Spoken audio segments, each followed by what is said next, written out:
I'm Abby Mullen, and this is Consolation Prize, a podcast about the history of the United States in the world through the eyes of its consuls. Today, for the first time, we've got the story of two consuls who served at the same time, and they're the consuls that sparked this entire podcast. We've talked a lot about consuls who have had surprising paths to the consulship, but these guys probably win that contest hands down.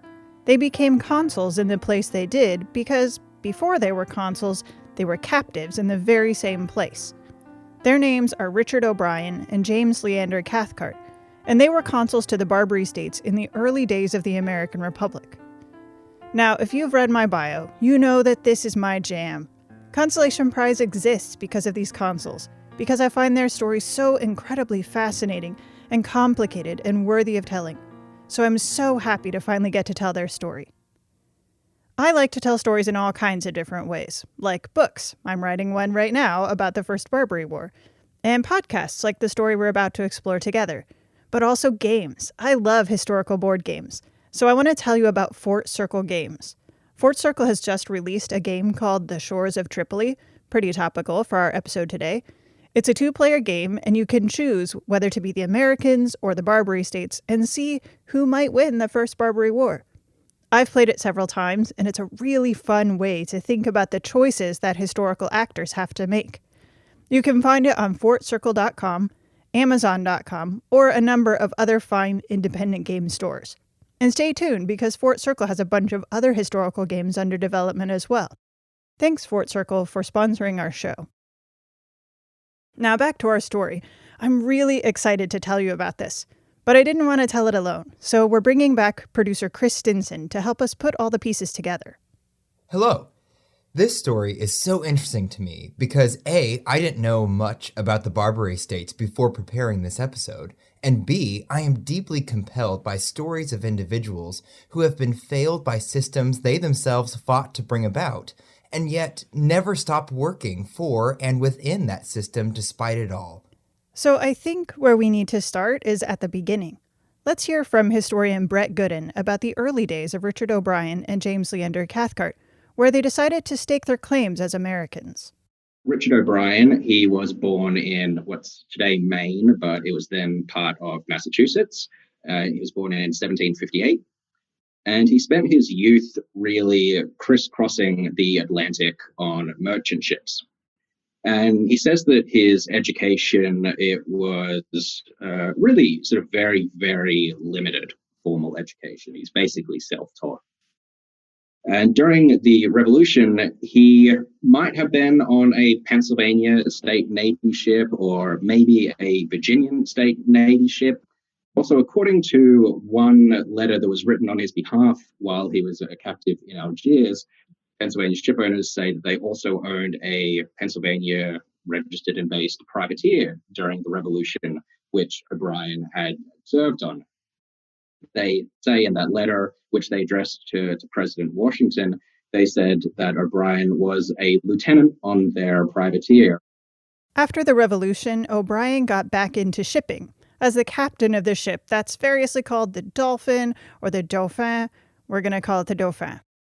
James Leander Cathcart likewise was a seaman from his early days, but he wasn't quite as sure where his loyalties lay. He's a few years younger. He's born in Ireland in about 1767. And he says that at the age of 8, he was then sent to live with his uncle in America. His uncle was a merchant seafarer. Then come the Revolution, he's 12 years old when he says he joined a Massachusetts state Navy ship called the Tyrannicide. And he says he joined that ship because it was captained by his uncle. A few months later, in sort of July and August of that same year, 1779, Cathcart then says he was involved when he was aboard the Tyrannicide, involved in the Penobscot expedition in Maine. But unfortunately, about everything that could go wrong did go wrong. There was a sort of one strategic blunder after the next. And it turned into the biggest US or American, naval disaster from that point up until Pearl Harbor. So the Tyrannicide was lost in that campaign. And it looks like Cathcart was probably captured as a result. And he says he was then taken as a prisoner aboard the really notorious New York prison ships, the Jersey and Good Hope. And he says that he escaped from the Jersey and Good Hope and then returned to fight on behalf of the Americans. But I think what actually happened is that he exchanged his service in the Royal Navy for a pardon, which was a very common thing to do. And that's because his name actually appears on the muster roll of a Royal Navy frigate. And I don't think we should give him too hard a time for doing that, because it's entirely possible that he would have died in these prison hulks before he turned 16 years old. The death rates and the disease in these prison hulks was just extraordinary.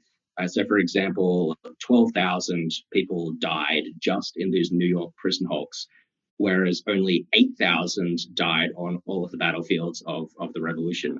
So you had to be a pretty brave person to, given the choice, stay in those prison hulks rather than take any opportunity you had to get off.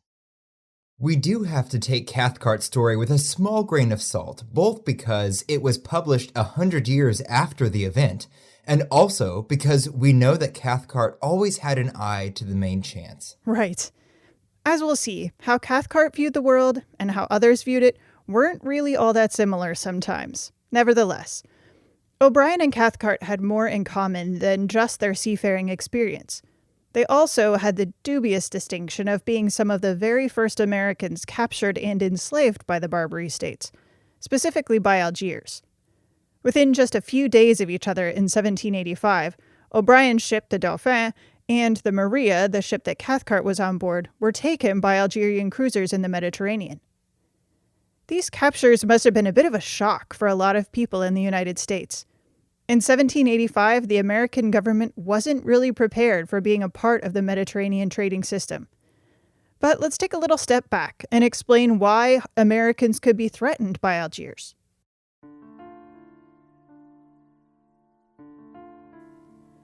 So on the southern side of the Mediterranean, in the north of Africa, there are 4 states that are often called the Barbary States.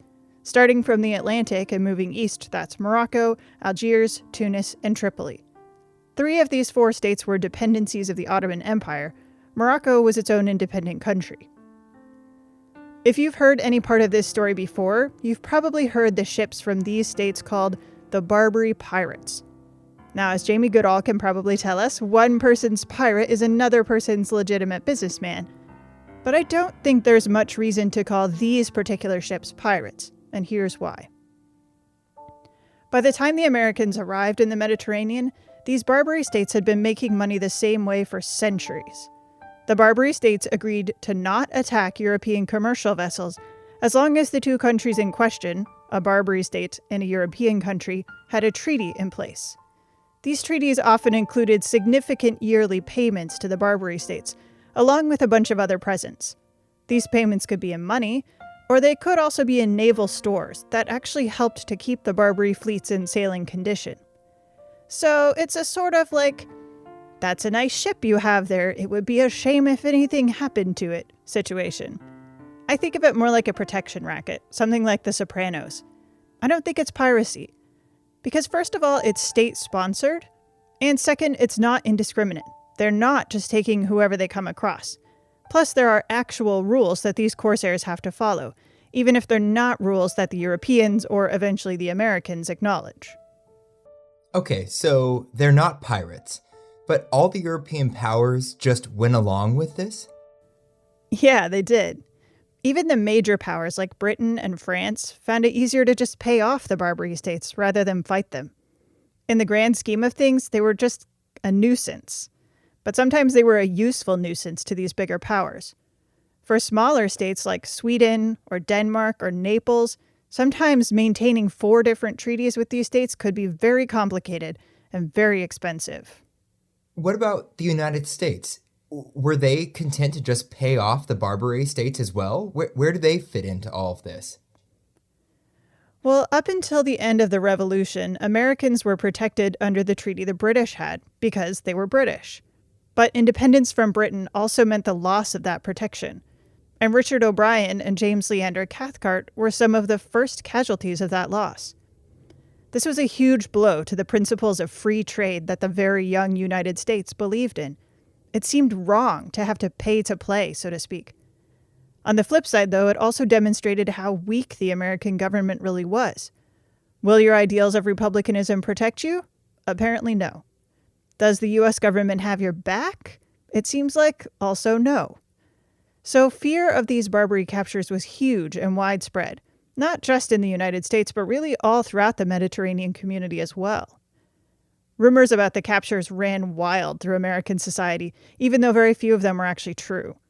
There was even a rumor in 1786 that Benjamin Franklin himself had been taken into captivity. Again, not true. In reality, fewer than 35 ships were taken by any of the Barbary states between 1785 and 1815. But this fear and rumor mongering did have a tangible effect. Insurance rates went up a lot for ships bound to the Mediterranean.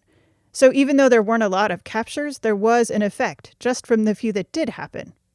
But why were Americans so afraid of them, especially if they knew how few ships were actually being captured? There are two factors. The first one is that capture meant enslavement. Now, this is not the kind of enslavement that Americans would be familiar with. In a lot of ways, it was much better. But even within enslavement, different people had different experiences.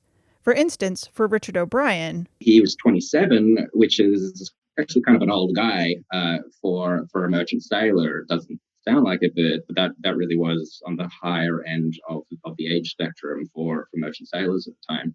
And very importantly, he was also the captain of the ship. In Algiers and throughout the Barbary states, or across all of North Africa, they all recognized rank of foreign countries. So if you were a captain, that was recognized by the Algerian government or by Bedouin tribesmen. It was very, very unlike, say, the American experiences of slavery, where it doesn't matter who you were in Africa or wherever. As soon as you land in the Americas, you're sent off, irrespective of who you were before you were captured and held as a slave. So because O'Brien was a captain, he and the other captains that were captured at the time, they were sent off to live with foreign consuls. So in this case, they were initially sent to live with the British consul. And they didn't have to really very often do hard labor. They occasionally had to do hard labor, very rarely. And in the diary that O'Brien kept during his captivity, he does mention when he occasionally is sent to hard labor. He only even mentions a few of the times. And so he had a pretty, I guess, chill experience of slavery or captivity in Algiers, just living with the consuls. He had basically a type of parole status. The captains, and you could also buy that parole status as well if you weren't a captain, and you could just sort of wander around the city and have a relatively non-threatening life. And that also sort of made you a lot safer and more comfortable, because it kept you out of very cramped and diseased quarters of the slave prisons. So we might say that O'Brien had the best experience, if one can have a good experience of captivity. Cathcart's experience was a little bit more painful to begin with, but even he did not experience slavery like many of his fellow captives, and he certainly didn't experience it in the same way that Black people back in the United States did. He comes to Algiers and then is immediately thrown into one of the city's various slave prisons. He was thrown in the slave prison that also was basically the zoo of the day of Algiers, and had sort of lions and tigers and all this sort of stuff. So it really stank, and apparently the rats were enormous. So not a great place to be. Occasionally the lion would get loose and eat someone, and you wouldn't dare fight back, because if you accidentally hurt the lion, then the day really gets pissed off and you're in trouble. So Cathcart didn't have a great beginning. Although the one lucky break that he got was that he was sent to work immediately in the palace gardens. And that was a good break because it came with cash tips. And so he could use those cash tips to bribe his way into a different prison. It was the prison that housed the best connected of the prisoners. So based on that, he then started this sort of long journey of climbing the greasy pole of Algiers bureaucracy, all the way up until he occupied the highest possible position that a Christian slave could occupy, which is called the chief Christian clerk to the day. And this is a salaried position, and it's basically the key advisor to the ruler of Algiers on all matters relating to sort of the Christian nations. And at the same time, he also managed to profit from managing 3 different taverns.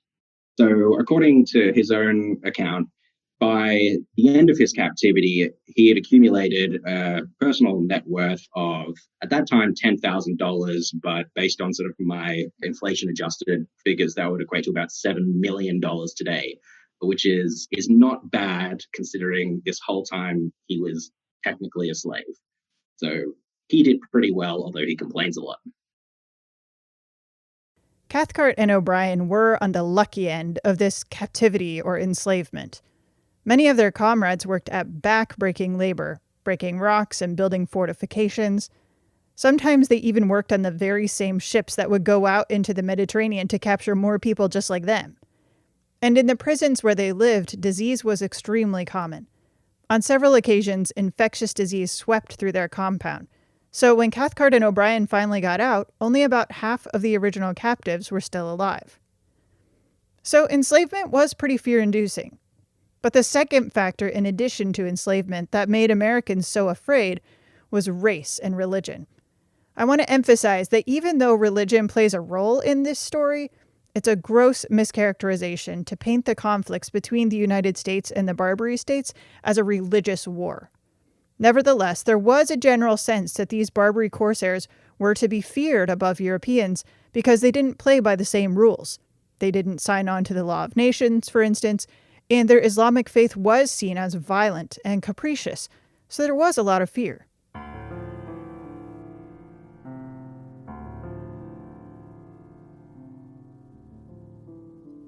So, obviously, we know that Cathcart and O'Brien must have gotten out since they became consuls.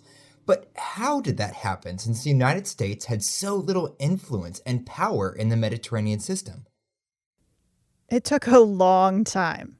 The United States had to find a way to work within this Barbary system, despite the fact that they didn't have a lot of money just lying around to ransom these captives.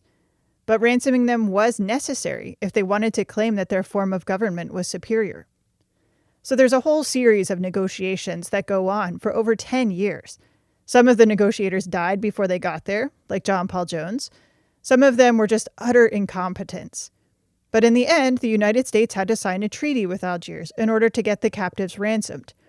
And that treaty did include a significant annual payment. This is a really big chunk of money. Just the payment to Algiers made up about 1/6 of the federal budget. Now, Morocco has actually had a treaty with the United States for some time, since 1786. So in the 1790s, it's just Algiers, Tunis, and Tripoli that need to be negotiated with. As I mentioned, though, the treaty with Algiers requires a lot of money. So the United States looked to the banking houses of Europe to extend enough credit for them to pay the bill. Richard O'Brien was considered the leader of the captives, so he was allowed to leave captivity and go try to drum up the money.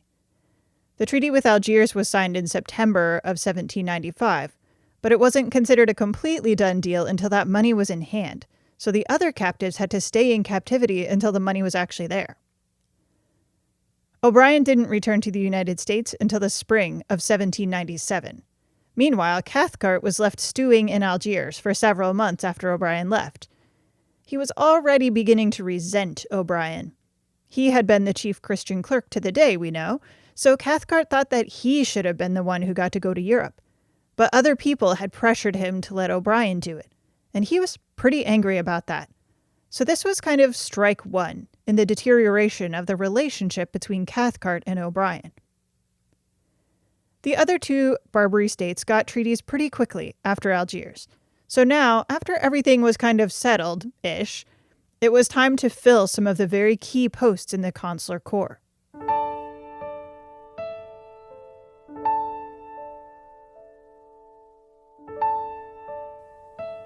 Consular communication is really, really important because there are a lot of moving parts in the Mediterranean system. Not only do you have to keep your own local ruler happy, but you also have to deal with the changing fortunes of all the other nations who are traveling in the Mediterranean. A change in their fortunes could signal a coming change in your own fortune. For instance, Britain and France are at war intermittently throughout this whole period, and as the power dynamic shifts between them, it shifts in the entire region. The United States is not a major power. It's barely even a minor power. It's along the same lines as Sweden or Denmark, so it's not an influencer at all.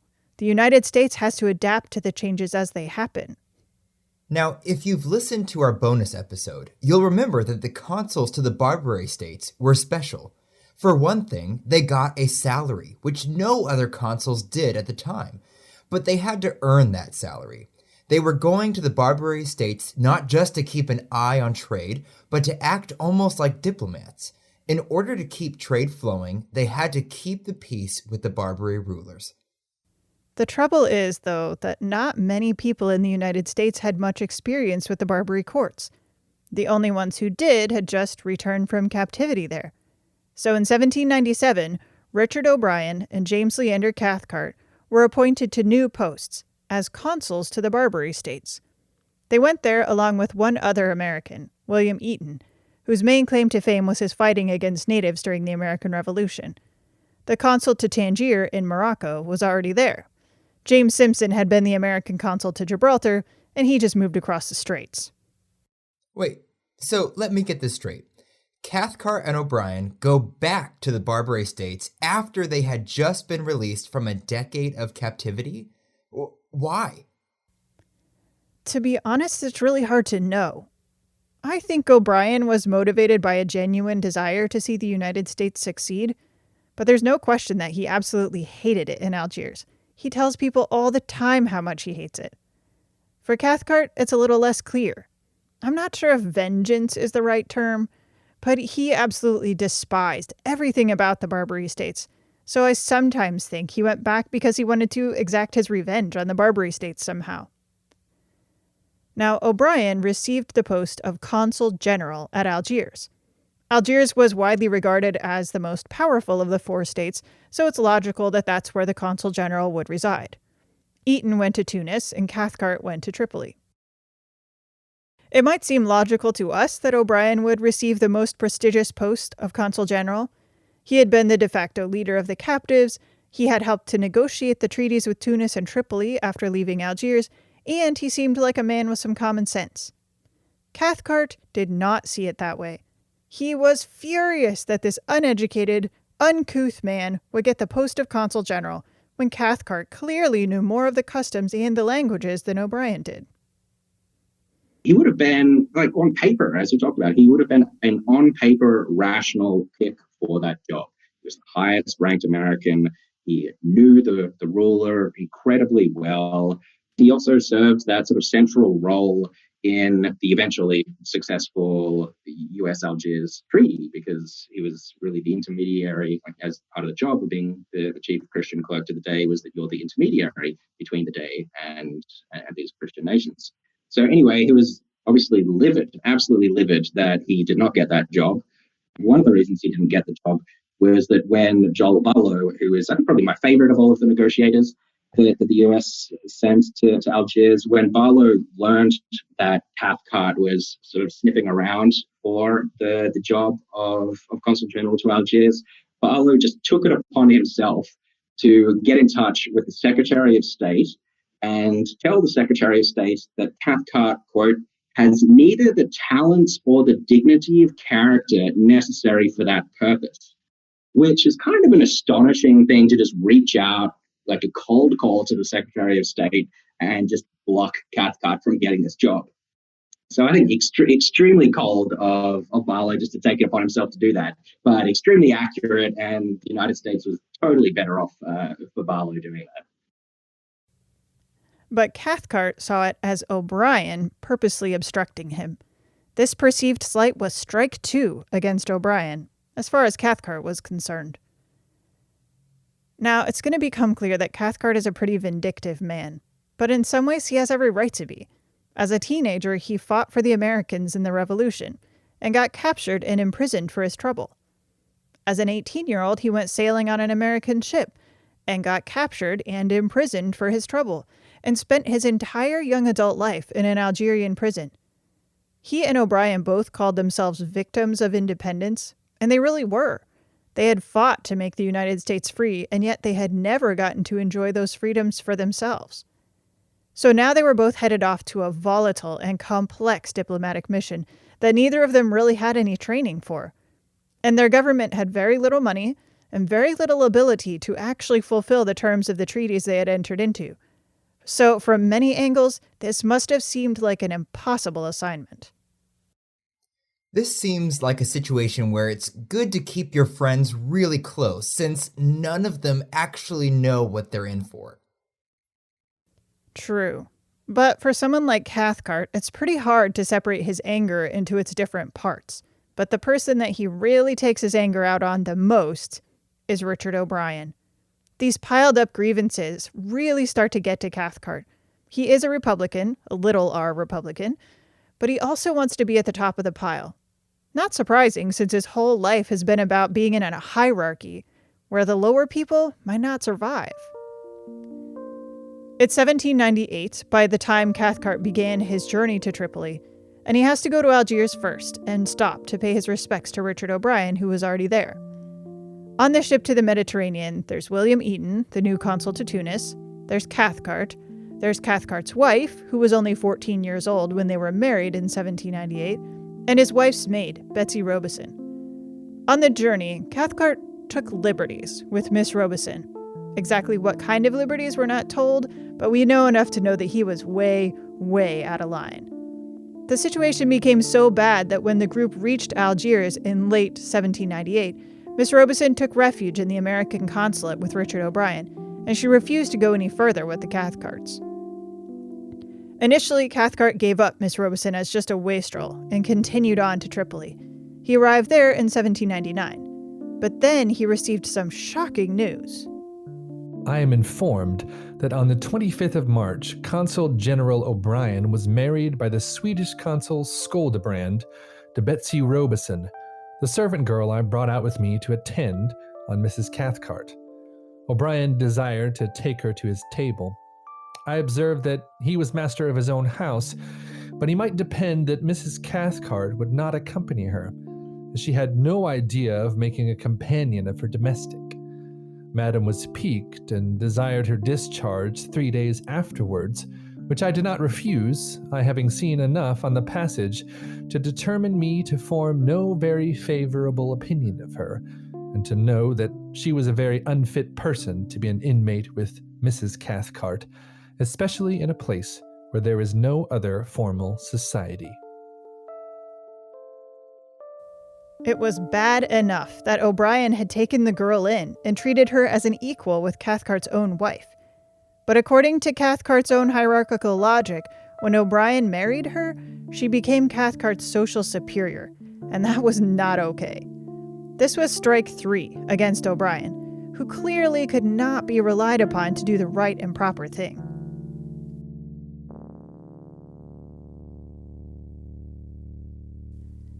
This rift between Cathcart and O'Brien is pretty important. Cathcart stopped sending a lot of dispatches to O'Brien, and O'Brien stopped reading the ones he did send. But the success of their mission depended on them working together.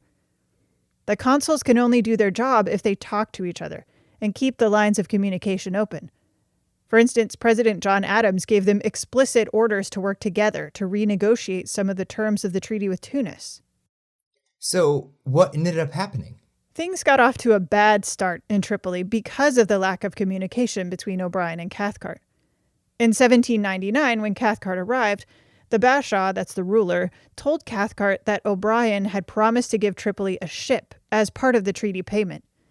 Cathcart was like, "No, you didn't," or at least, "I don't know anything about that." And it was probably true that he didn't know anything, whether O'Brien had said it or not, because Cathcart and O'Brien didn't communicate with each other very often. Cathcart ended up paying the Bashaw several $1,000s to compensate for the missing ship, and it turns out the ship had never been promised in the first place. Cathcart made a number of other errors kind of along the same lines, and all of them put the United States on even shakier footing with Tripoli. Many of these errors could have been avoided if he had just consulted the other consuls, especially O'Brien. He also tried to kind of have his cake and eat it too. He tried to do some trading of his own on the side along with Eaton, and that got him into some hot water when he had to disentangle official affairs from his own money-making schemes. Wait, but based on all of the consuls we have covered so far in the podcast, I thought it was normal for them to trade on the side. Typically it is normal, but as we talked about earlier, the United States was providing a salary for these Barbary consuls. This was as a recognition that their work would be more diplomatic in nature, and thus more delicate and more time-consuming. In this case, it became pretty clear that neither Cathcart nor Eaton, his sometimes trading partner, were actually very good at trade anyway. The one thing that Cathcart and O'Brien and Eaton are all in agreement about is that this constant negotiation and renegotiation and presents giving and accommodations being made, this system is not sustainable for the United States. And they felt that the independence of the nation was at stake. They'd all been burned so many times by the United States, from their experiences in the Revolution, to their captivity, to now being sent to the Barbary states with little capital and no diplomatic experience. And now they're expected to solve this problem. Cathcart and O'Brien took very different approaches to this issue, and that caused significant conflict between them. But it's kind of hard to judge them too harshly for their ineptitude. All the consuls knew that the United States authorized the creation of a navy to deal with the Barbary states. But in 1798, the navy was instead headed to the Caribbean to fight against France. They were not coming to the Mediterranean. So the consuls begged the Secretary of State and whoever else would listen to send the navy to the Mediterranean, as they're watching the diplomatic situation with all of the Barbary states deteriorate. In fact, O'Brien was asking for a very large navy before he even left to take up his consular post in Algiers. So as the consuls' relationship with each other deteriorates, so does their relationship with the governments that they're working with. In 1800, a conflict between Cathcart and the Bashaw of Tripoli highlights one of the key weaknesses of the treaties they were working under: the fact that Algiers was written into the treaty as a mediator. The Bashaw of Tripoli had agreed to this term initially, but now he didn't want to go through Algiers because he felt that it gave Algiers too much power. And to be fair, the day that he had felt pressure from had died, so it was kind of a new situation. But the consuls really had to make this work, and again this was much more difficult because Cathcart and O'Brien were not really talking to each other. But there's something else going on as well. It's not just Tripoli that's the problem. O'Brien was having problems of his own in Algiers. The first American naval ship arrived in the Mediterranean in October of 1800. So you might think, oh, things are looking up. But really, the Navy's appearance kind of made things worse. Why? Hadn't O'Brien been waiting for a stronger American presence in the area? Yeah, he had been. And maybe he felt a little hope when he saw the ship arrive. The ship was the USS George Washington. It was commanded by a man named William Bainbridge. It was bringing the annual payment of naval stores to Algiers, so far so good. But when the ship arrived, the Dey of Algiers insisted that this U.S. naval vessel had to serve another purpose. He wanted Bainbridge to be the courier to take the Dey's own tribute to the Ottoman port in Constantinople. Richard O'Brien explained the situation to the Secretary of State. The Dey, on the 9th instant, declared that if the George Washington did not proceed to Constantinople with his ambassador and presents, that he no longer held to his friendship with the U.S., and in my opinion, would detain the U.S. ship George Washington and crew, and send out his corsairs and take all the Americans they could meet with. Viewing the difficulties and judging of the calamities, there was no alternative but to acquiesce to the Dey's forced demand, and on the 19th instant the U.S. ship, under the command of Captain Bainbridge, sailed for Constantinople. The cargo the George Washington had brought was things like rope, planks, a few cannon. What they were going to carry to Constantinople was quite different. Do you want to see the lists? Sure. They took the Tripolitan ambassador and his entourage, a total of 100 people, enslaved black people, men and women, another 100 people, 4 horses, 150 sheep, 25 horned cattle, 4 lions, 4 tigers, 12 parrots, 4 antelopes, and nearly $1 million. Needless to say, with this list of cargo, the voyage did not exactly strike fear into anyone's hearts, or establish the reputation of the United States as a nation that couldn't be pushed over. In fact, William Eaton had pretty strong words about the hit that the reputation of the United States was going to take. Genius of my country, how art thou prostrate? Hast thou not yet one son whose soul revolts, whose nerves convulse, blood vessels burst, and heart indignant swells at thoughts of such debasement? Shade of Washington, behold thy orphan sword hang on a slave, a voluntary slave, and serve a pirate. O'Brien was also mortified at these events, but he and Bainbridge had both agreed that there wasn't much other recourse. The George Washington couldn't take on the entire fortified city of Algiers and its navy, and the United States was trying desperately to avoid a war. But O'Brien begged the Secretary of State after this to let him come home. He wasn't cut out for this kind of work, he didn't like it, and he probably hated being constantly reminded of the worst 10 years of his life. Now, by contrast, in Tripoli, despite the fact that things are not going great, Cathcart was certain that he was the right man for the job. The Bashaw of Tripoli kept making demands, Cathcart kept putting him off. And then something changed. In January 1801, Sweden signed a peace treaty with Tripoli, and Cathcart knew that now the Bashaw would be on the hunt for his next target. So he wrote to all his fellow consuls across the Mediterranean. I have every reason to suppose the same terms will be demanded from the United States of America, and that our fellow citizens will be captured in order to ensure our compliance with the said degrading, humiliating, and dishonorable terms.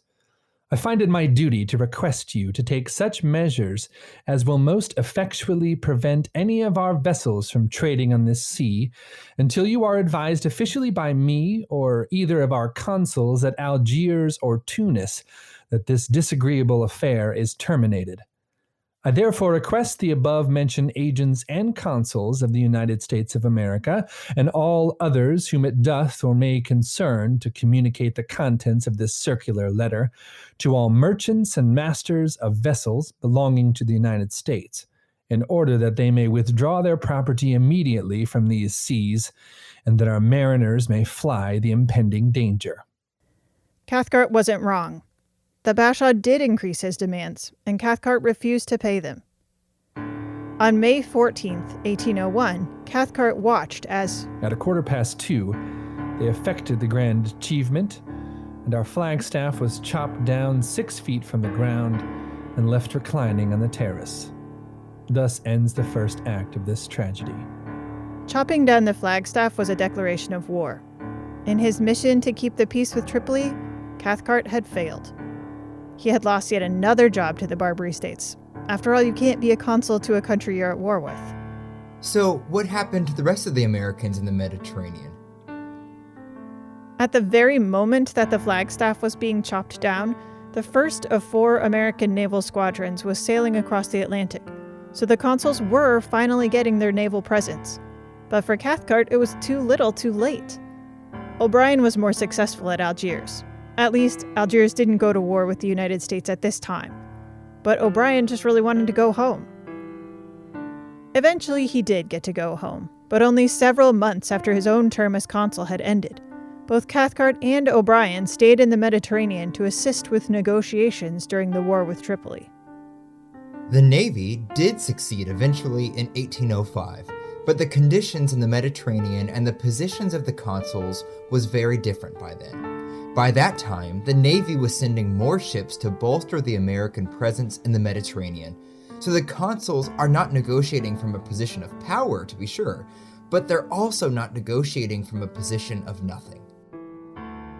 There was never really a chance that Cathcart and O'Brien as consuls would be able to take the vengeance they wanted, or establish the United States as a major power in the Mediterranean. They just didn't have the resources, or the experience, or the backing to make it happen. Now, as we've seen, it is true that Cathcart had some self-destructive tendencies, but he wasn't given a lot to work with. And the George Washington incident had proved to Richard O'Brien that the solutions he was hoping for weren't going to be enough. Once again, the system that Cathcart and O'Brien had believed in and worked for had failed them.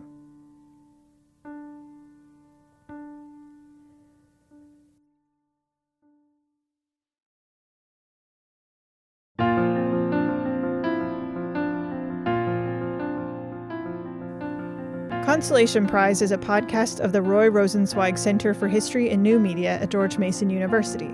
This episode was produced by me, Abby Mullen, and Chris Stinson. Special thanks to Liz Covart for a little editing help. Also thanks to Brett Gooden for being our expert on today's show. For more about him and a lot of other sources about these Barbary consuls, including Brett's new book, check out our show notes at consolationprize.rrchnm.org. Our voice actors were Jeremiah Barba, Stephen Bean, and Michael Murphy. Our music is, as always, by Andrew Cody. Thanks for listening.